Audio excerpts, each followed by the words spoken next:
Yeah.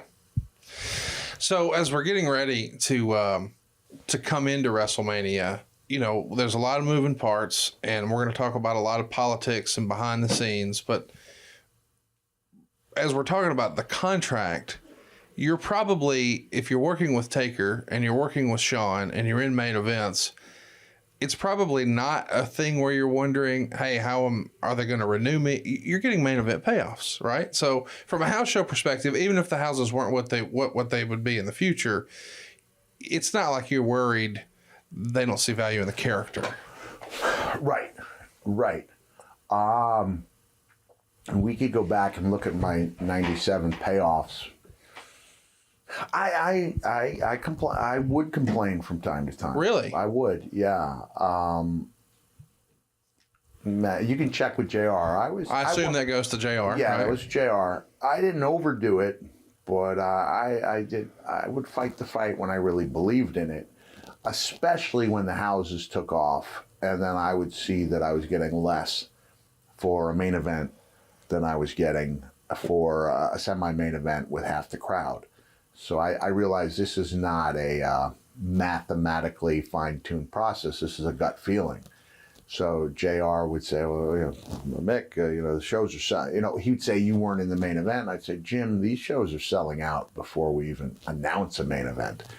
It's the strength of the company that's selling it. And I think as somebody who's up here, that I should be factored in a little more than I am. So I didn't complain often, but I complained regularly. So I would say every couple months. Usually about pay-per-views or house show tours or combination? Combination. But with the pay-per-views, knowing what other guys, kind of getting a feel for what other guys were bringing in, based solely on the buy rates, then I would think that I deserved what someone else got for a similar role in the company.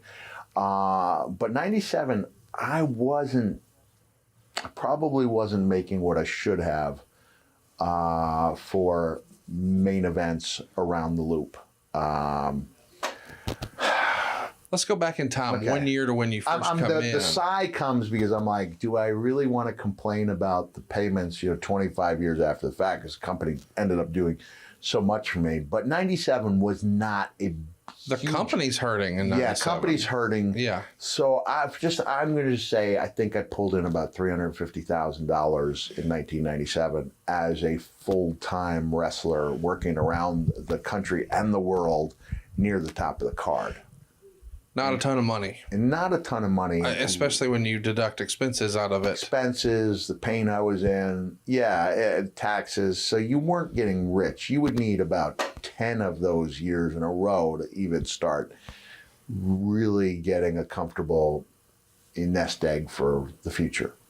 So just thinking back to when you first debuted, did you, as we're going from, say, WrestleMania 12 to 13, financially, did it meet your expectations? Did it exceed your expectations? Well, let me put in context that when I left WCW, I was making $150. So $350 felt really good to me. Yes. It was in 98 when Terry Funk and I were working together and rooming. He said, Cactus, the business is changing. There's going to come a time when someone makes $1 million a year. By that point, Brett was already making $1 million a year. Hogan was making $1 million a year. So that may have been a 97 conversation when Terry came in he would come in and out for short periods of time.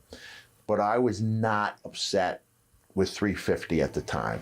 In your head, the high watermark, Hall and Nash would call it Sting money. Yeah. Was that your high watermark? Yeah, I thought $750 was as high as you could get. Yeah. And I would have been thrilled with that. And by 98, I was making that type of money. Sure. But 97, the pay-per-views, I remember there was a question at a meeting about, Vince had a meeting, any questions? And Owen raised his hand. He said, where's the other half of my Mania check? Because it wasn't what it was expected to be. Probably 97. Yeah, because the buy rate was abysmal. Buy rate wasn't great. And I think the company had gone out of their way to make sure Mania payoffs were really solid because they wanted that to be the flagship the granddaddy of them all, and it has become that. But at that year, we were, even with the incredible Bret Hart Steve Austin match, the buy rate wasn't. It wasn't. It was a down WrestleMania across the board, and I think a lot of that's probably due to the success of WCW. Like the NWO had just taken over, and it was the hot thing. But you know, Kevin Nash talked about one of the reasons he wanted to leave the WWF is in that era, you didn't know what kind of year you were going to have until you got your Mania payoff.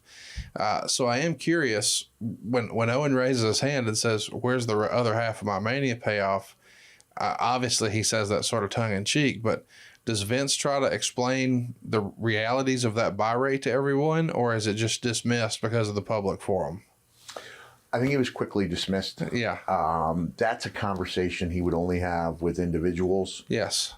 Jumping ahead to when I was the commissioner, but I remember being asked if I could talk with Edge and Christian, Hardys, Dudleys, and they just gotten their payoff after that pay-per-view, where this is after Edge and Christian had torn the house down with Hardys and kind of set the mold for that amazing ladder match.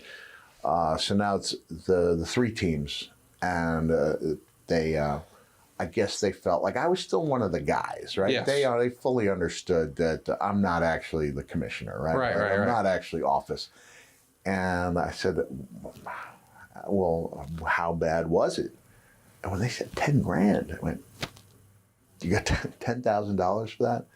And so I went to Jim on their behalf and petitioned for more money. He gave me an example of, and it looks, man, it's a bolt of lightning could come down if I say anything construed as being disparaging at all towards The Undertaker.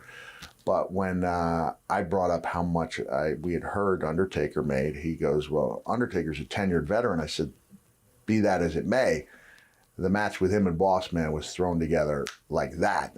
It was not a good match. And to pay anyone, whatever the incredible disparity was, I don't know, it was 50 times or 30 times or 20 times, but it was still, it felt like a slap in the face to those guys getting paid that little. And they did get bumped up from there. But I think Vince always wanted, as a guy who strives to have talent reaching for the brass ring, I think he wanted it known that only when you got that brass ring could you make that kind of pay-per-view main event money. Do you think Vince also hated the idea of paying 6 guys in a match? Maybe. Yeah, maybe so. I've just heard over the years that if you have a main event and it's a tag team, you got to pay 4 guys instead of 2. I mean, that's a simple deal, but just curious.